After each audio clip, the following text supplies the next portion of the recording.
everybody. Dan Illman, Mike here. The DRF race of the day for Saturday, February the 4th. Race number 12 at Gulfstream Park, one of several graded stakes races on the Saturday program. Let's take a look at the field for the Holy Bull. This, of course, a grade 3, $250,000 Kentucky Derby prep. And Mike, as you take a look at the names in this race, some of the major players in the three-year-old scene wintering in South Florida, they're not here for the Holy Bull. Horses like Champion Forte, etc. It's a big opportunity for these horses to gain some confidence, gain some important qualifying points, and maybe stamp their ticket to a race like the Fountain of Youth or the Florida Derby. Yeah, it's not that some of them aren't here. None of them are here. So it really does open this race up a little bit. So far, among the 8 entered here, Dan, nobody's really done that much to distinguish themselves. You do have the 2 horses who, I suspect will be the shorter prices on the morning line. The 4, Cyclone Mischief, the 8, Rocket Can. They've both looked okay, winning some races along the way. And it seems like a really good spot for them to step up in class. Remember to scan the QR code for Race of the Day access on mobile. Mike's right. None of these 8 horses have previously won a stakes race. We'll throw up the Timeform US pace projector. The 6 Legacy Isle finished first in the Mucho Macho Man on New Year's Day, but was disqualified. This horse does have good tactical speed. He can go to the front. If someone else wants the lead, he can sit, but something tells me they're going to send. I think they're going to send 2. They did. It seemed like they consciously rated him 2 starts back then, and he was able to win that day, going the 1-turn mile in an allowance race. So I guess if they had to concede here, they could do it. I'll be surprised if that's the plan, though. He's got plenty of speed. They should be going forward here as they stretch him out a little bit in distance. And, the 4, the horse who I think is probably going to go favorite in this race, the horse isn't slow early, Dan. He's supposed to be right up there. Trainer Safi Joseph has 2 in here. Breaking from the inside post is Lord Miles, a son of Curlin, and I really liked his debut going 3/4, maybe at a distance a little bit too short for him. He was the only winner on the dirt that day at Gulfstream to come from off the pace, and not only did he come from off the pace, he won very easily, and he was rallying boldly in that Mucho Macho Man when 3rd to Legacy Isle. Yeah, it just feels like there's some upside here. We'll see if he can improve enough to take down a field like this one. More than anything else, Dan, it feels like Safi Joseph has just found, the right kind of graded stakes race here to step him up into to see what they have. This isn't a true graded stakes field. So we'll see if he can handle the rise. I liked his debut like you did. He actually broke very alertly in there. He had some speed. And then I thought he was a little green early, outpaced, but he came with a big finish to win. And he did come with another really good late run last time in the Mucho Macho Man. I don't know. I won't be surprised if he improves again. I expect him to be a little bit closer to the pace, breaking from the inside post with a short run to the first turn and adding blinkers. The 2 is his stablemate, West Coast Cowboy, a horse that showed speed, going a 1-turn mile in his career debut over a sloppy track, then finished behind Legacy Isle in his first and only start against winners. Now, he was listed as a vet scratch on January the 13th. I'm not too worried about that. He came back to breeze 2 days later, and he's been working ever since. Yeah, I mean, we'll see. He's another one who just has, a lot to find, it seems like, as they step him up in class here. I can't say that I'm particularly thrilled with either one of his races, though, Dan. He did win first time out in the slop. He was the only first-time starter in that field, if you want to give him some credit for that. He had speed. He got loose on the lead that day, though, and it looked like the runner up there, Dan, was just going to run right by him in the stretch, coming with momentum. But this horse somehow managed to dig in and hold on. He was just sort of even last time, but I guess you could say it was at least a move in the right direction. Trainer Bill Mott also has 2 in here. Of course, he's hot. He won the Pegasus World Cup last week with Art Collector. I'm really fascinated by the number 3 Shadow Dragon. This is a New York bred who came from left field to win his career debut. You usually don't see Mott 2-year-olds win first out, but you also don't see a lot of 2-year-olds come from 15 out of it, and that's exactly what this horse did. He ran in the Sleepy Hollow against a very good New York bred second time out, and he basically got wired by Arctic Arrogance in a slow-paced race where he was wide. And we saw Arctic Arrogance come back, ran second in the Remsen, 89 buyer, second in the Jerome, 84 buyer. Mott could have kept this horse in New York and ran him in a first-level New York bred allowance. Instead, he's running him here. He must like him. That's a good point, Dan.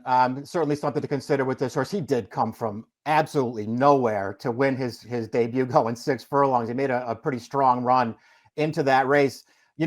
they stretched him out in the Sleepy Hollow. It's certainly not the kind of race you have to hold against him.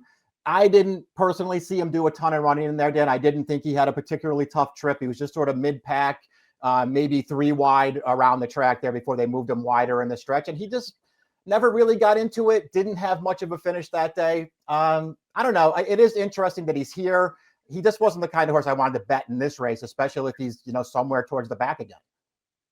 The 4 is Cyclone Mischief, and his only bad running line came in his only other prior stakes race. That was the Grade 2 Kentucky Jockey Club, where he was beaten by Instant Coffee, who, of course, came back to win the Lecomte for Brad Cox at the Fairgrounds. This is likely a weaker graded stakes race than the Kentucky Jockey Club, and he bounced out of that race with a nice performance at Gulfstream, going a 1-turn mile in a first-level allowance. And as Mike mentioned, this horse is not slow from the gate. He wound up in a really nice spot, tracking the pace early. He makes the lead. He goes about his business.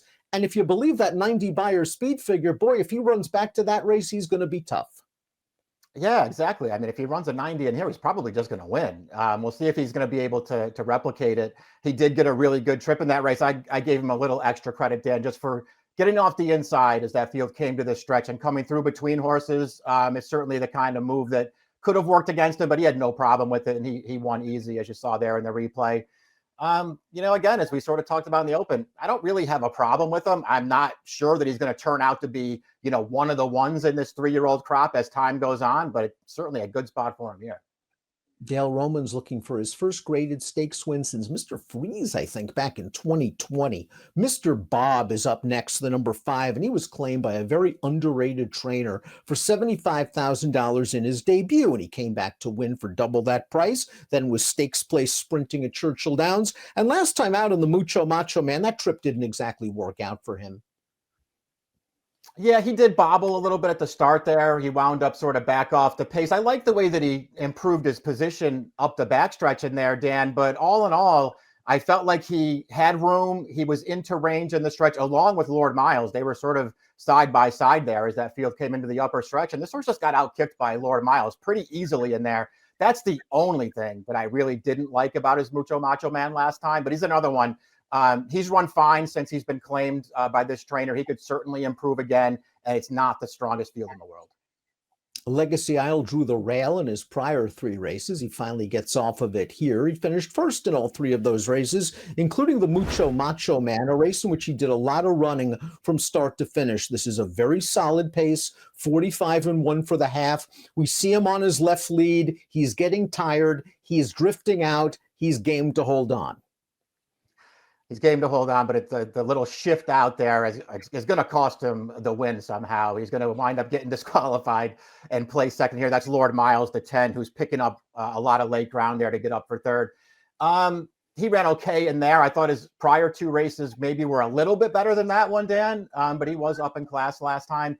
And again, the effort 2 back, I guess it gives Saez options if they decide they don't want to make the lead with him in here, because he did rate that day, but I think Saez is going.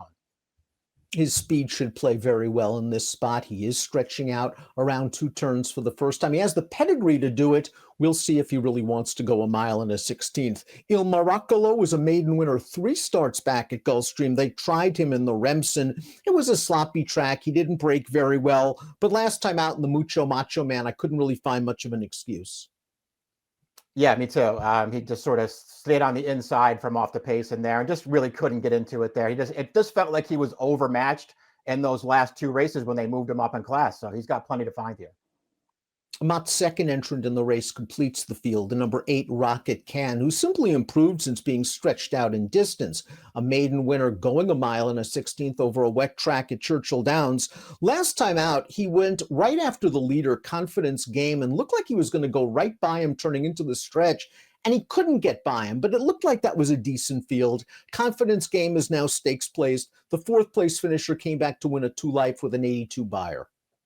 Yeah, he's run. I agree with that. He looks like he's taken steps forward since they got more distance underneath him. So that's a good thing. And he has the pedigree, sort of on the dam side, to think that he was going to get better when they stretched him out. And it feels like that's been the case. And he also, even though he's got post 8 here, Dan, he's got plenty of tactical speed. I doubt he's going to be compromised by pace in here.